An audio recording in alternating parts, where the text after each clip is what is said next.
Hope everyone can see my screen right now. It's this Café Bluebeam. So welcome to Café Bluebeam, a 6-part mini-series on digital plan review. Bluebeam is a software designed to streamline your PDF workflows, allowing you to publish, markup, and also share PDF documents. So we want clients to take a quick break from work with a cup of coffee and learn about Bluebeam during each session. So I hope everyone has a cup of coffee ready because I have mine. My name is Jerica, and I am the Industry Account Manager at SolidCad, located in BC, and I handle software and training requests for Bluebeam. Many customers know SolidCad as a platinum reseller for Autodesk, but we're also a platinum reseller for Bluebeam in Canada as well. So reach out to us if you have any questions or if you require any support for Bluebeam. So for our Café Bluebeam, we invited Derek Ng, a coffee expert, to join us by sharing information on how to roast coffee at the beginning of each session. And our technical consultant will dive into Bluebeam afterwards. The 6-part series are 30 minutes each from May 26th to June 30th. And registrations are still open for all the upcoming sessions. So please register yourself if you haven't done so through our website. And in case a 30-minute session on Bluebeam just isn't enough to solve your day-to-day challenges, SolidCad offers fundamental courses for Bluebeam, and we also offer custom courses as well. Just like how people enjoy their coffee with different caffeine tolerance or sweetness preference, we make sure to customize the course by adjusting the topics to fit your needs and tastes. So reach out to us if you require any training support. And to anyone that's addicted to caffeine, good news, we will be giving away coffee beans to 2 lucky attendees per session. So we'll contact you through email if you've won, so good luck to everyone. So let's get the session started. If you have any questions related to Bluebeam, please type it in the chat box and we will try our best to answer them. If we didn't get to your questions, we will send you a follow-up email. So I'm gonna pass it on to Derek here.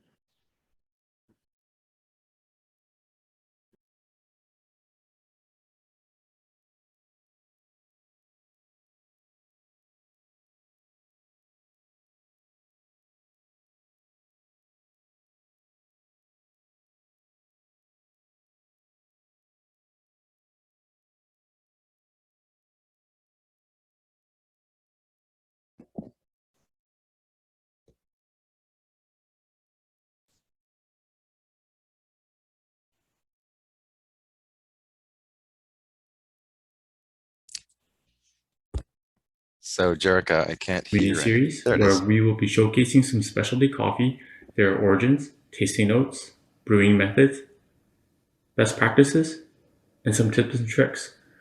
In the coffee industry level, I'm a consultant. I've been involved with consulting with coffee, mainly on the customer-facing front. 2 Canadian smaller scale roasters have been selected for this series, Bows and Arrows from Victoria, British Columbia, and Library Specialty Coffee from Toronto, Canada. While they are small, they really produce some great coffee. There will be a few different brewing methods and devices shown in the videos, but you can always expect that I will be using a hot water kettle like this one. The gooseneck kettle is an extra. It's very nice for being able to pour very controlled small circles, but it's not mandatory, but it's definitely a big help. Scale is always going to be present in my videos, and a timer. And this scale happens to have a timer built into it. This just helps with the weighing and the control and the accuracy. I hope that at the end of these videos, you're going to be inspired to try home brewing and with a new trick or 2 up your sleeve as well.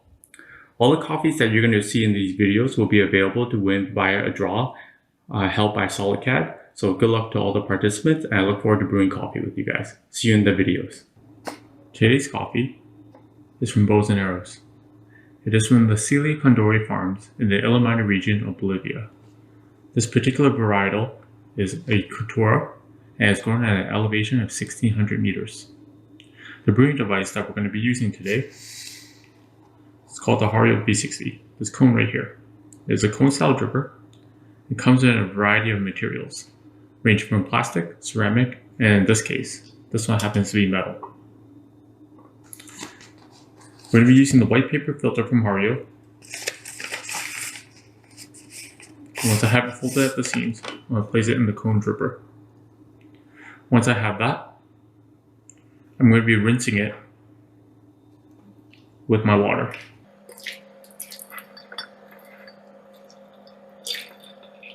This will heat up the brewing device and my carafe. This also happens to rinse out the paper filter taste, in which people are able to identify. The grind size we're going to be using today is going to be slightly finer than medium, and I have 20 grams of that coffee. The recipe will be calling for 16:1, which means 16 grams of water for every gram of coffee beans.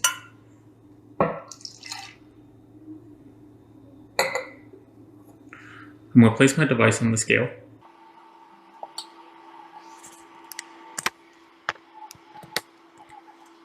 Alright, so I'm going to place the coffee into the cone dripper. I'm going to give it a shake to level it out.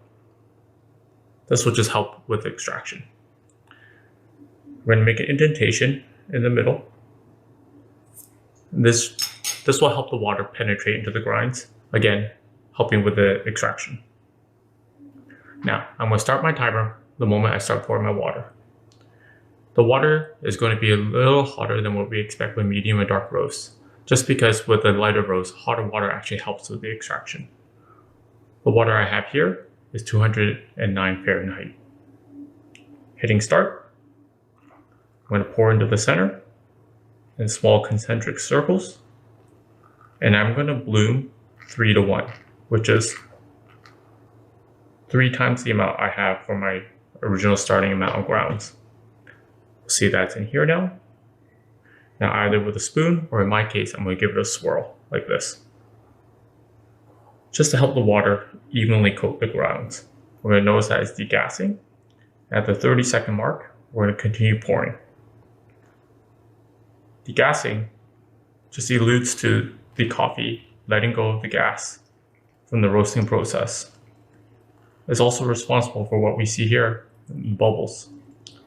So I'm pouring in small concentric circles and working to the outside. And once I've hit the outside, I'm going to work back into the middle again.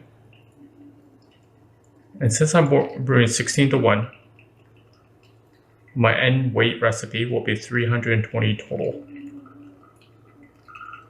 At about the 220, 240 mark, I'm going to stop and either giving a stir or again, giving a swirl. This time, I'm giving it a swirl to ensure that the coffee bed is nice and even. Again, aiding in our end extraction. I'm going to begin pouring again. You'll notice that this is kind of like a stop and go method. This is commonly known as the pulse pour or the pulse method. Again, working in small concentric circles to the outside and back in. Be careful not to pour the water down the sides of the dripper, as that will negate contact with the coffee itself. Once I've hit my target weight, which is 320, I'm going to give it one more stir or swirl. Just be mindful of the level of the coffee in the dripper so we don't get any splash.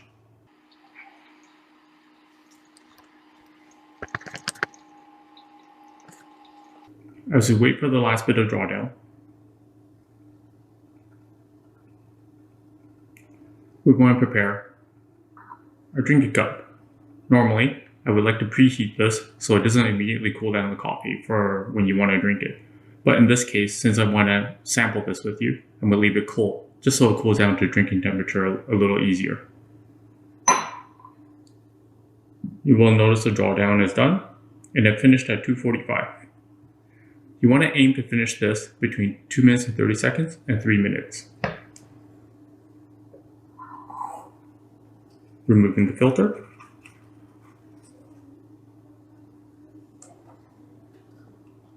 And my dripper.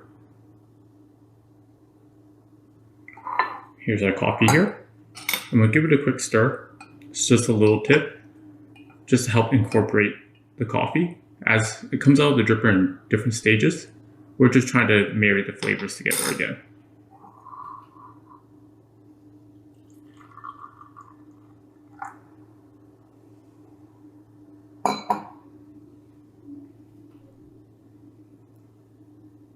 Now, the tasting notes noted on this bag are oatcake, macadamia, and marzipan. So we could probably expect something similar to pastry.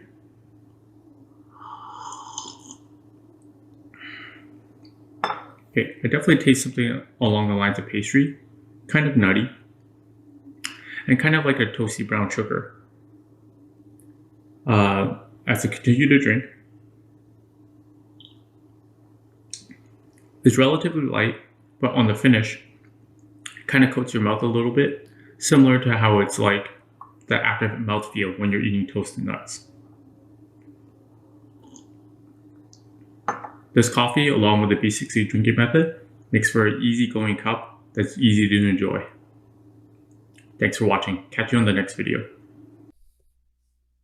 Welcome to Café Bluebeam, a series of webinars that will provide you with educational information on Bluebeam Revu. Today's episode is on tips and tricks. My name is Matt Kohlberg. I'll be your presenter today. And here's today's agenda. First, what's new in the latest 20.2 update for Bluebeam Revu? Changes in how scales are set. AutoCAD plugins and their peculiarities. Review preferences. Digital signatures. And finally, forms. Calibrating a page is now named Set Scale.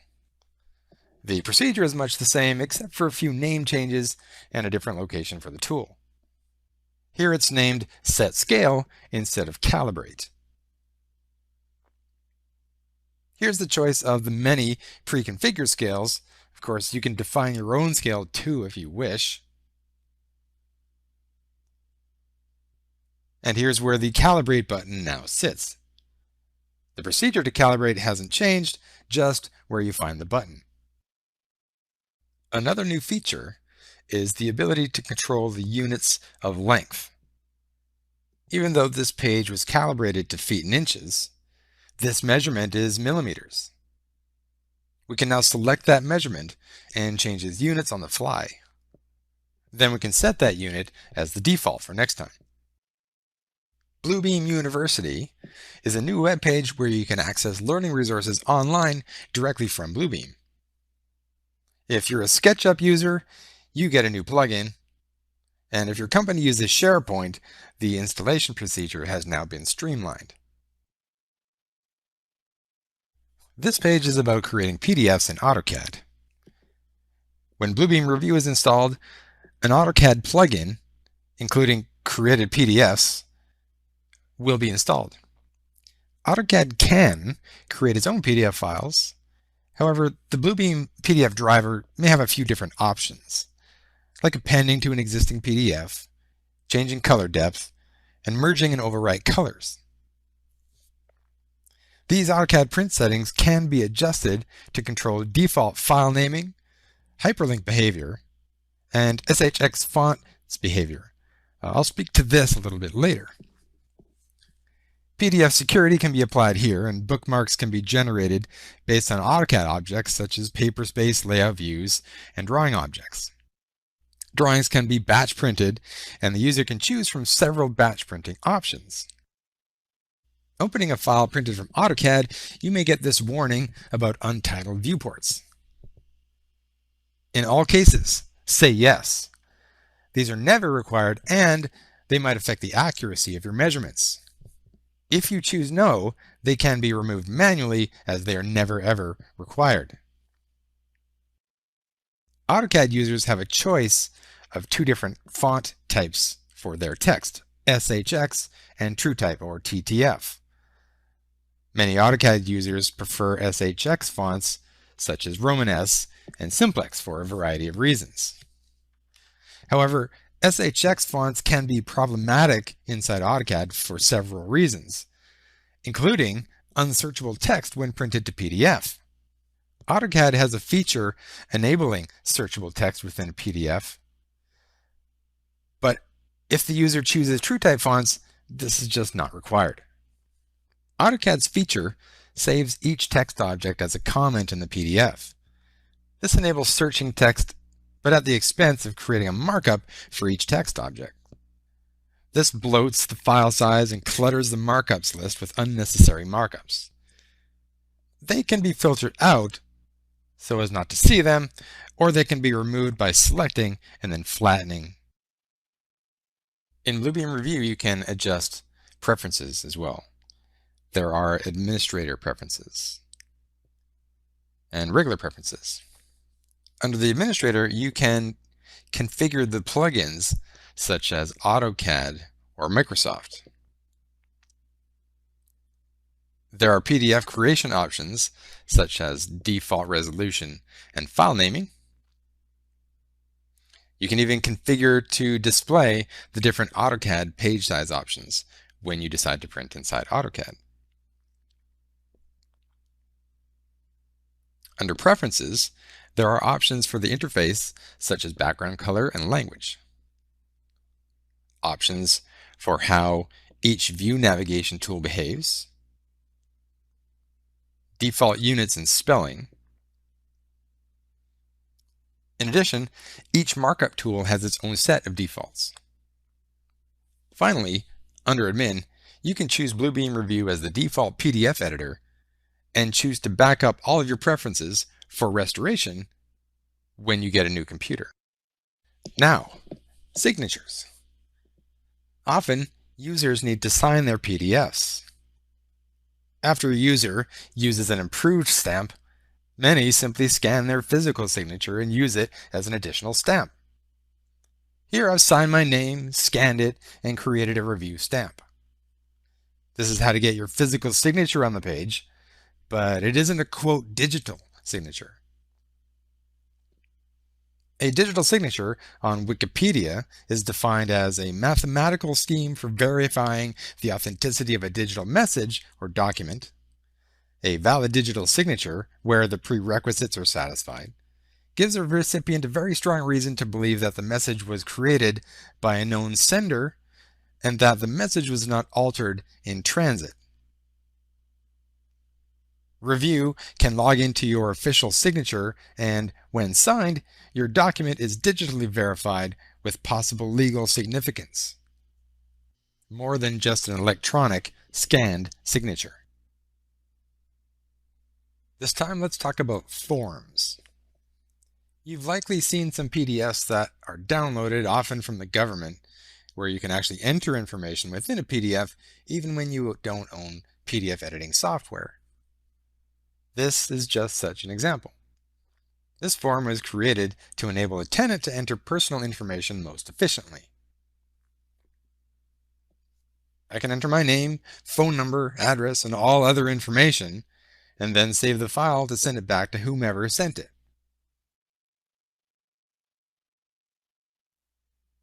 Here's a list of all the fields configured in this file, and there are a lot of them.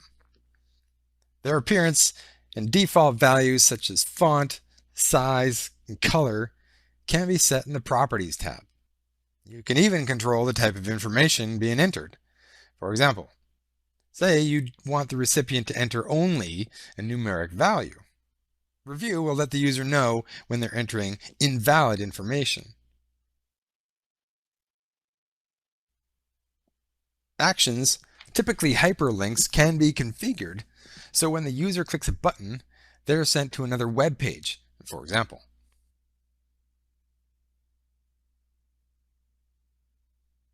To create a field, you first choose the type of field, and there are lots of options. Text box, radio button, check boxes, a list box, drop-down button, and digital signature are all the options.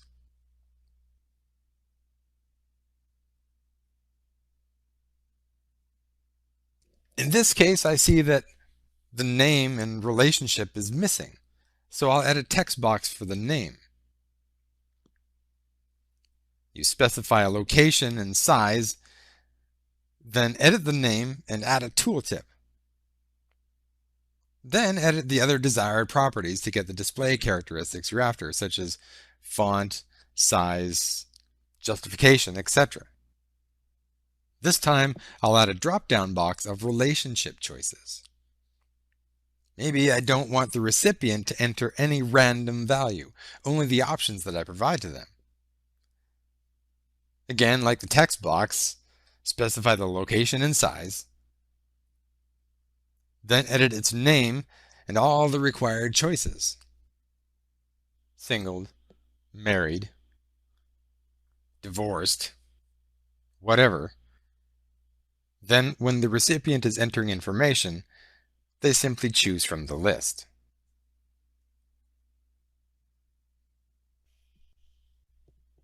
Okay, bonus page. Here comes some rapid fire tips for you. First tip, creating bookmarks from Word. Well, first of all, what is a bookmark? Well, a bookmark can be viewed in Revu using the Bookmarks tab. This PDF was created for Microsoft Word, and these are the bookmarks that happen. So it's a quick way to navigate to different parts of your document, generally by chapter. The important part is you have to use Microsoft Word heading styles to make it happen. Here's the Microsoft Word document. That's heading 1 style, that's heading 1 style, that's heading 2 style. So that's key number 1. Key number 2, when you go to do a save as to PDF, there is an options button. Go in here and turn this option on. If you don't, you will not get bookmarks. And the next tip is creating a sequence. All right, well, what's a sequence? Well, a sequence is where you have a markup such as this, and you have several of them where the number increments, 1, 2, 3, etc. First, you have to create the markups. This is actually 2. It's a circle and it's a piece of text. So we select them both, and you first have to group them by right-clicking. Then this has to be added to one of your tool chests. I've got one here called SolidCad. Then you have to define the sequence, and it's pretty easy. I really don't have to do anything here except I have to choose a numbering style. Our sequence is now available. Now, what this is not is it's not a count measurement. It's not going to be a measurement. It's just a bunch of markups where the number has just automatically incremented. You can continue the sequence by the resume option.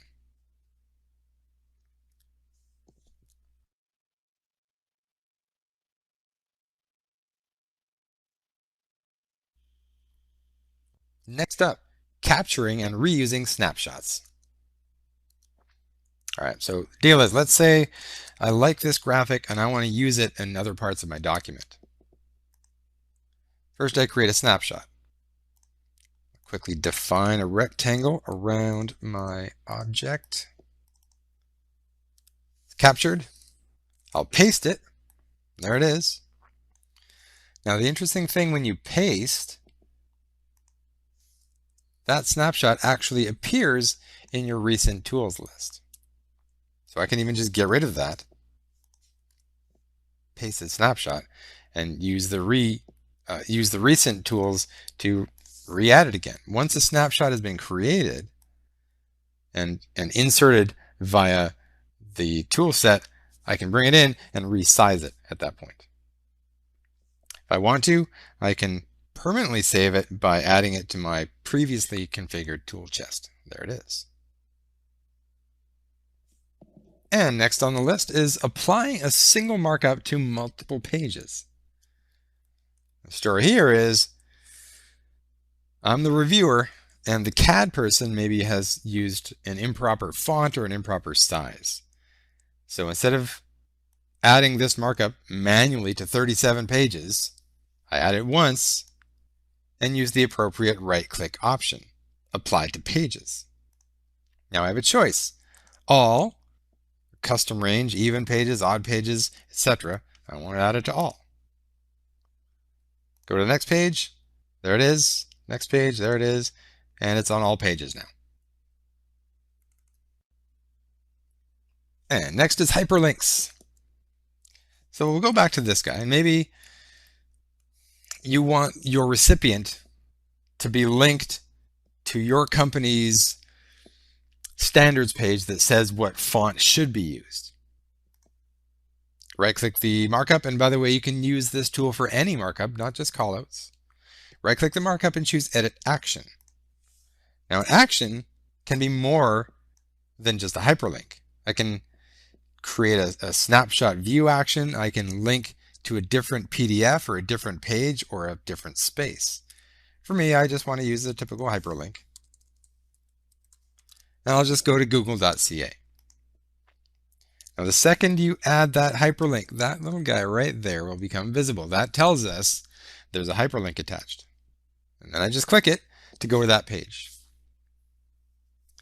Now, Bluebeam Revu is a web browser. That's why it didn't bring me to Chrome or any other browser. It's gone to google.ca right here within Bluebeam Revu because it's a browser.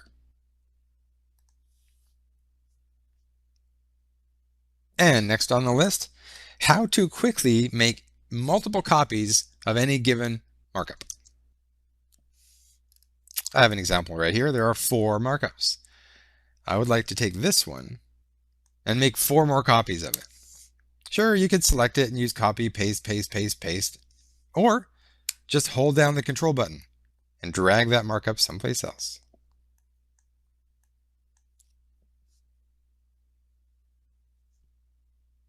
And next, using layers to control the visibility of some of your markups. I have 4 markups here. Right now, there's no way to easily turn one off and keep the others visible. I need to use layers to make this happen. I've already configured 4 layers, and you do this with this button right there. What I need to do is apply the layer to these markups, so I'll do that really quickly. This markup goes on layer L2, that one goes on layer L3, and lastly this one goes on layer L4. Now you can tell that a layer has content because it's white. It used to be gray. But now I can use the eyeball to turn off certain layers. If you're an AutoCAD user, you already understand how layers work. Now, AutoCAD has a few more options than we do here in Bluebeam Revu. However, we can lock a layer to prevent inadvertent deletion, let's say. We can choose whether that layer prints or gets exported.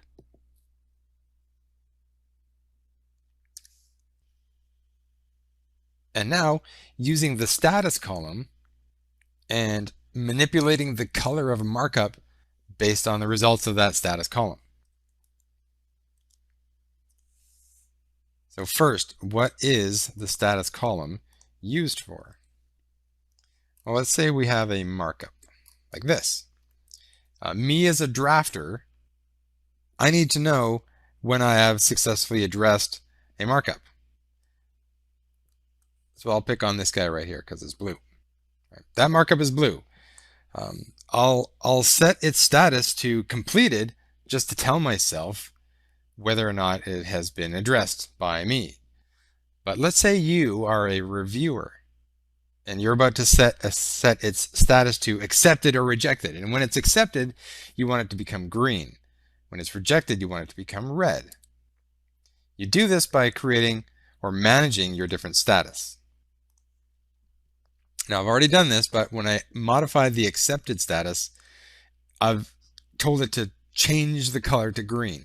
And with the rejected, I've told it to change the color to red. So right now, this guy is blue, but when I change the status to, let's say, rejected, it automatically turns red. And this one, I'll change the status to accepted, and hopefully, yep, the color automatically gets changed to green. And next, exporting your PDF to an image or some text to Microsoft Word.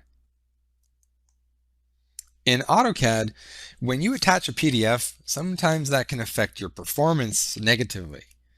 Sometimes it's actually more efficient to attach an image file instead of a PDF. Well, how do you change this PDF into an image? Easy, using the export tool. I can choose TIFF, JPEG, let's say PNG. Choose a file. I'm not going to do it right now, but if I hit OK or save, a PNG file will be created, which can very easily be attached into an AutoCAD drawing file. Now, some text, maybe I want, there isn't much here, but I want to edit this text inside Microsoft Word. I'd like to copy and paste it. Well, I can't just copy and paste or do a snapshot because that's now an image. What I need to do is export to Microsoft Word. Now, I don't want to do the entire document. I want to do a region on this page. I pick my region. I choose a file location. And wait for the OCR, the optical character recognition, to do its job. Once it's finished, it'll open Microsoft Word, and there we are. That right there is a text box. I can take the text, I can copy it, I can paste it someplace else.